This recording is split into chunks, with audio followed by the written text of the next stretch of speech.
In this video, we're heading out on a unique adventure, driving all the way to the end of the Mississippi River. Along the way, we'll stop at historic Fort Jackson, then make our way back to New Orleans to explore French Market and Frenchmen St, where the city's music scene comes alive. It's a full day of history, culture, and atmosphere, all tied by the river that has shaped this city and the nation for centuries. Leaving New Orleans behind, we followed the river south, through small fishing villages and stretches of marshland that feels worlds away from the busy French Quarter.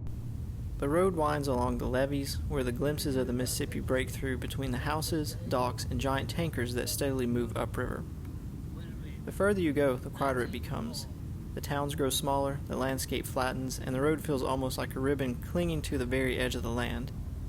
This is the southern Louisiana at its rawest.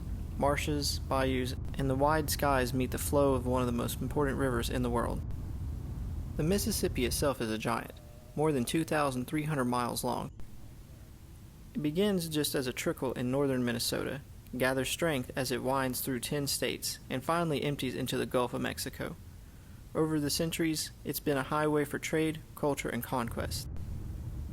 Native peoples used it for generations, long before European explorers arrived. And later it became a critical artery for moving goods like cotton, grain, and timber. One of our stops along the journey was Fort Jackson, a historic stronghold that has stood on the banks of the Mississippi since the early 1800s. Built in 1822, the fort was designed as part of a system of coastal defenses to protect the United States after the War of 1812. Its strategic location just upriver from the Gulf of Mexico made it a critical guardian of New Orleans, serving as the first line of defense against any naval threat that might approach through the mouth of the river. Fort Jackson became especially famous during the Civil War, when it played a central role in the 1862 Battle of Forts Jackson and St. Philip. Confederate troops held the fort, attempting to stop Union Admiral David Farragut's fleet from advancing upriver to capture New Orleans. Despite heavy bombardment and fierce fighting, the Union eventually broke through, and the fall of Fort Jackson opened the way for the Union forces to seize the city, marking a major turning point in the war along the Mississippi. Walking around today, you can still see the massive brick walls, moats, and arched casemates that once housed soldiers and heavy artillery. The fort's design reflects the military's engineering of its era, built to withstand both cannon fire and challenges of the swampy Louisiana landscape. Even in its weathered state, the structure is still impressive, standing as a reminder of just how important the Mississippi River has always been, not only for trade and travel, but also for control and power. The site has also seen history beyond the battlefield. In the 1920s, Fort Jackson was briefly turned into a prison, and in the 1960s it served as a site for Civil War reenactments and public history programs. Today it's much quieter, but standing along its walls with the wide Mississippi stretching out in front of you, you get a sense of both the fort's military past and the river's timeless importance. It's a place where history feels close, grounded in the very landscape that shaped it. Fort Jackson was named after Andrew Jackson, who later became the 7th President of the United States. The name was chosen to honor his leadership during the Battle of New Orleans in 1815, when Jackson and his troops successfully defended the city against the British in the final major battle of the War of 1812. The victory turned Jackson into a national hero and a symbol of American resilience. By naming the fort after him decades later, the United States Army wanted both to commemorate Jackson's role in protecting New Orleans and to highlight the fort's symbolic importance as the next line of defense along the river. One often overlooked chapter in Fort Jackson's history came after the Civil War. In 1863, just a year after the Union victory, the fort was repurposed as a prison for the Confederate soldiers. Thousands of captured men were held here under harsh conditions, surrounded by swamps and river currents that made escape nearly impossible. Reports from the time described overcrowded quarters, sickness, and the misery of confinement in a hot, humid environment. It's a reminder that the fort wasn't just a battleground. It was also a place where the lives were defined by captivity. Another fascinating fact is that Fort Jackson was later used in 1867 as the site of a labor strike by African American levee workers. These men, many of them formerly enslaved, protested unfair wages and treatment, and that is when the U.S. Army stepped in from the fort to restore the order.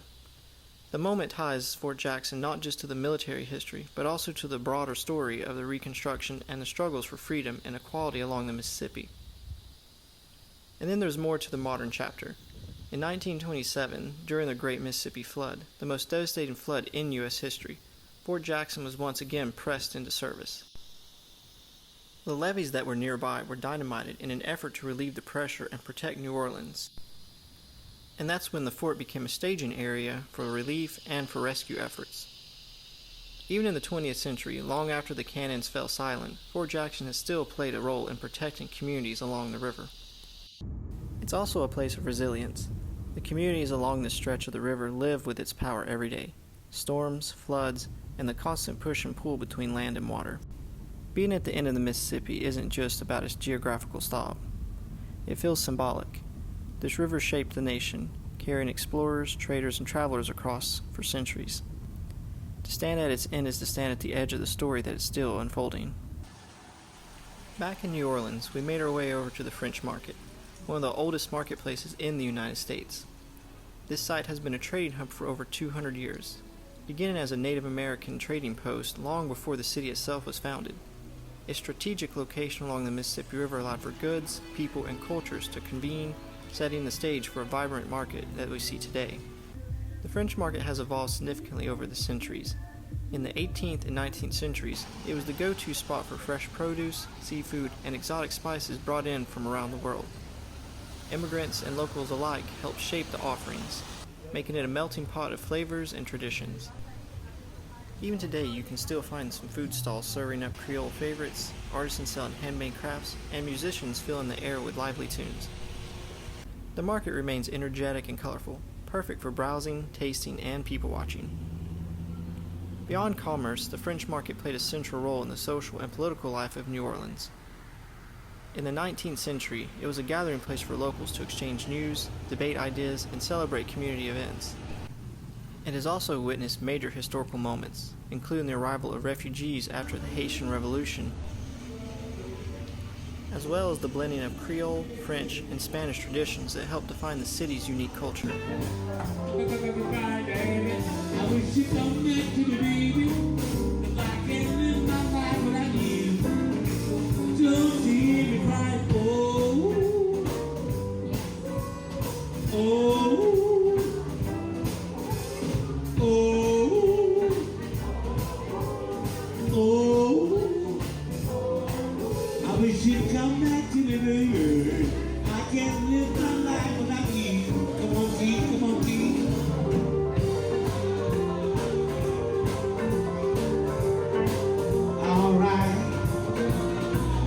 By the late 19th and early 20th centuries, the market had become even more diverse, reflecting the ways of immigrants who continued to settle in New Orleans.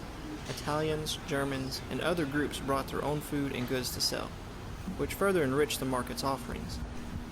For many locals, a trip to the French market wasn't just about buying groceries. It was about experiencing the city's cultural crossroads in one bustling, vibrant place.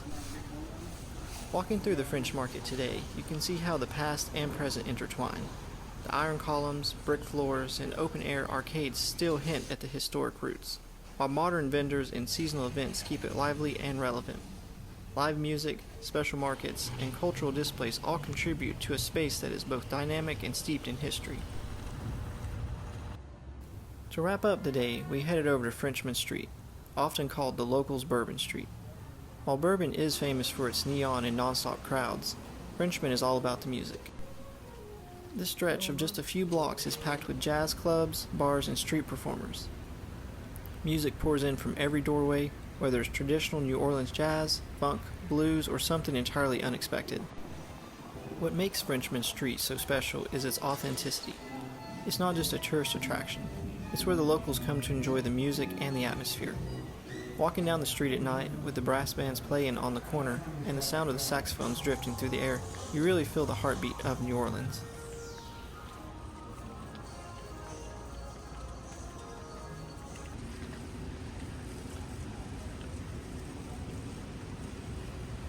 Another important layer of New Orleans culture is Voodoo, a tradition often misunderstood, but deeply tied to the city's identity.